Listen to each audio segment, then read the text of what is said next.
Jayambe friends, welcome to all YouTube channel of Jayambe Group of School, Standard 10th, Second Language English માં આપ સૌનું હાર્દિક સ્વાગત છે.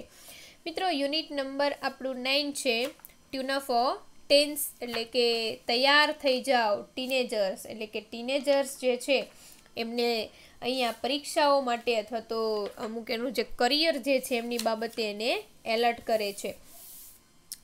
Previous વિડીયોની અંદર આપણે પધારેલા જે સેશનની અંદર મહેમાનો છે એના વિશેની ચર્ચા કરી હતી કે કોણ કોણ આવેલા છે, અને હવે જે ટીનેજર્સના પ્રશ્નો છે એની શરૂઆત આજે આપણે આ જે આપણું વિડીયોઝ છે એની અંદર આપણે ચર્ચા કરીશું કે કેવા કેવા પ્રશ્નો લઈને વિદ્યાર્થીઓ પધારે છે. તો એમાં એક છોકરો આવે છે પહેલાં, a boy. Hello sir, I am Bharat from study 10.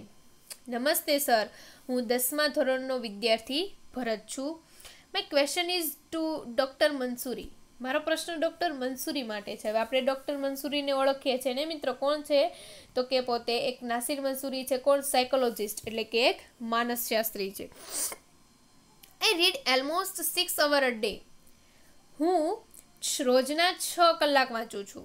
In spite of this I hardly remember anything at the end of the day. તેમ છતાં દિવસના અંતે મને ભાગ્યે જ કંઈક યાદ રહે છે.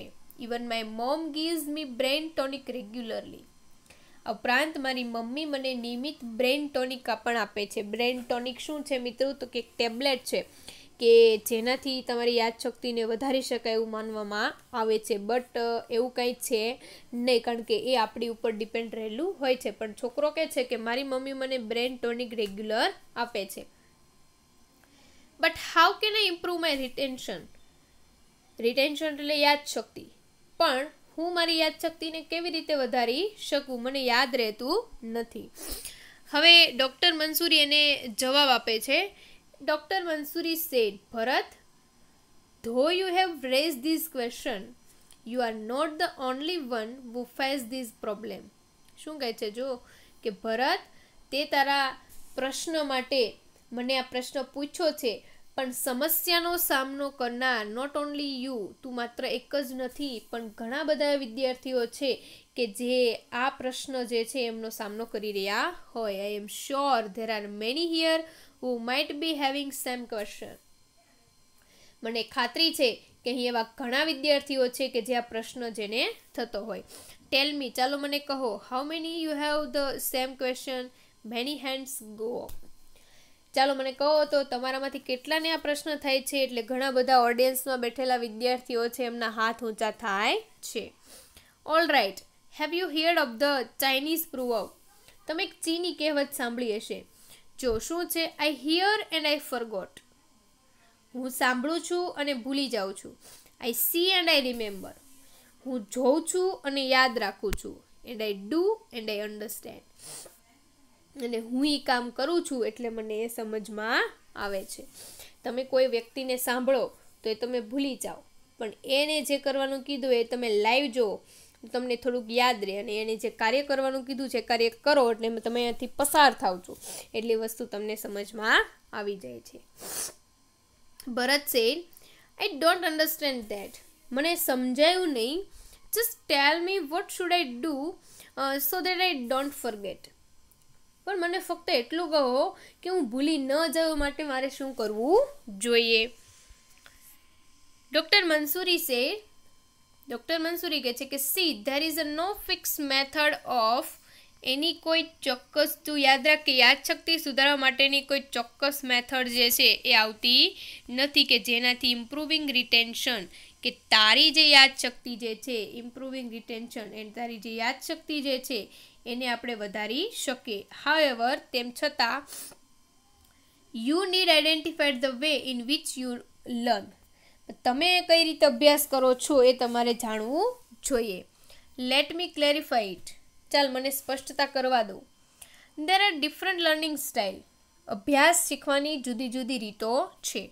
You learn by listening. તું સાંભળીને પણ શીખી શકે છો, રાઇટિંગ લખીને પણ, ડ્રોઈંગ ચિત્રો દ્વારા, ફ્લોચાર્ટ આકૃતિઓ દોરીને, અને ડાયાગ્રામ્સ એટલે કે જે આકૃતિઓ જે છે એના ચર્ચા દ્વારા, by discussing, by reflective thinking એટલે કે ચિંતન દ્વારા એન્ડ સો ઓન અને ઘણી બધી પદ્ધતિઓથી તમે શીખો છો. You need identify which style suite you the best for different subject. તો આમાંથી તારે જુદા જુદા વિષય માટે કઈ પદ્ધતિ તમને વિષય પ્રમાણે અનુકૂળ છે તારે જાણવું જોઈએ. For example, to write an essay, એક ઉદાહરણ તરીકે એક નિબંધ લખવા માટે you brainstorm ideas and create a web, followed by arranging the ideas logically and constructing meaningful sentence.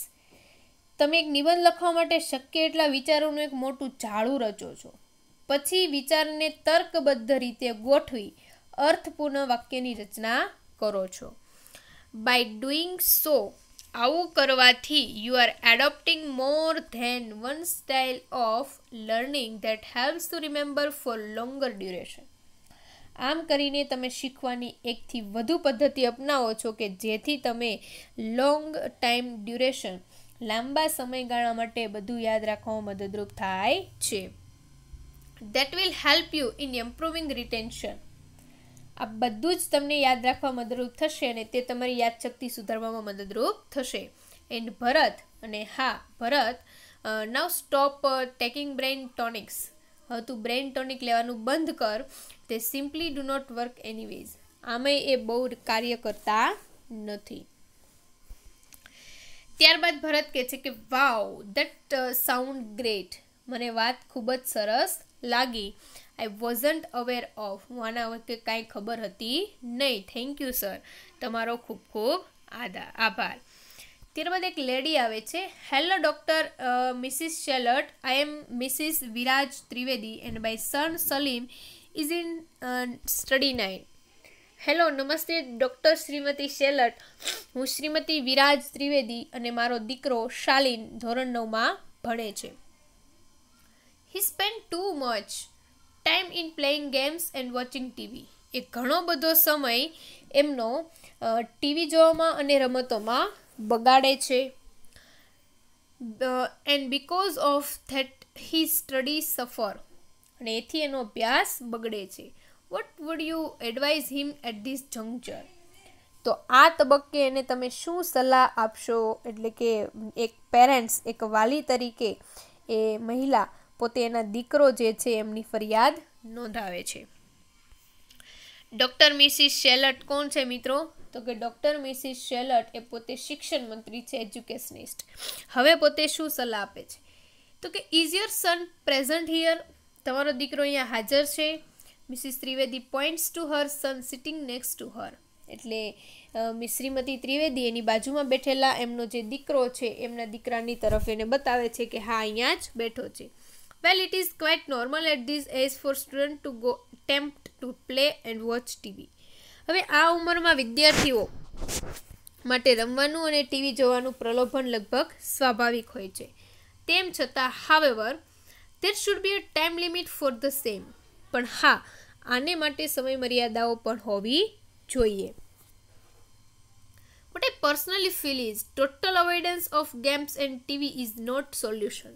હવે મને એવું લાગે છે મારી સમય મર્યાદા પ્રમાણે અથવા તો મારો પર્સનલ એવું ફિલિંગ છે કે રમતો અને ટીવી સાવ બંધ કરી દેવાથી એ આનો ઉકેલ લાવી શકાતો નથી. ઇનફેક્ટ ખરેખર તો that is cruel and unnatural. બરાબર, તેનાથી તો નિર્દય અને સ્વાભાવિક બાબત ગણી શકાય. Rather parents should make sure that there is a balance between study and play hours. પરંતુ માતા પિતાએ અભ્યાસ અને રમતના કલાકો વચ્ચે સંતુલન જળવાય એ રીતે એને નિશ્ચિત કરવું જોઈએ. Games, music and entertainment are quite essential for physical and mental health. રમત, સંગીત, મનોરંજન એ શારીરિક અને માનસિક સ્વાસ્થ્ય માટે ખૂબ જ જરૂરી છે. They helps reduce stress. અને એ તમને તાણ ઘટાડવામાં ખૂબ જ મદદરૂપ થશે. તો એને વાત કરે છે. તો લેડી શું કહે છે કે હેલો એવરીવન, નમસ્તે. જે એક મહિલા બીજી પણ પોતે આવે છે અને વાત કરે છે કે પોતે કેવા પ્રકારના પ્રશ્નો લઈને આવે છે. પણ ડૉક્ટર શ્રીમતી શેલટ જે છે એ પોતે આપણને અહીંયા સરસ મજાનું પોતે ટીવી અને રમતોની વચ્ચે કયા પ્રકારનું ડિસ્ટન્સ રાખવું જોઈએ અને એ નક્કી કરવાનું કામ કોનું છે તો કે પેરેન્ટ્સનું છે. અને રમતના કલાકો અને ટીવીના કલાકોની વચ્ચે સંતુલન જળવાય એ પણ આપણે નક્કી કરવું જોઈએ. અને રમત, સંગીત, મનોરંજન એ શારીરિક અને માનસિક સ્વાસ્થ્ય માટે પણ ખૂબ ઉપયોગી છે, જે તમને સ્ટ્રેસ ઓછો કરશે. તો હવે ત્યારબાદ જે એક મહિલા પોતે પોતાનો પ્રશ્ન લઈને આવે છે એના વિશેની ચર્ચા આપણે પછીના વિડીયોમાં કરીશું. અહીંયા સુધી રાખીએ. Thank you so much.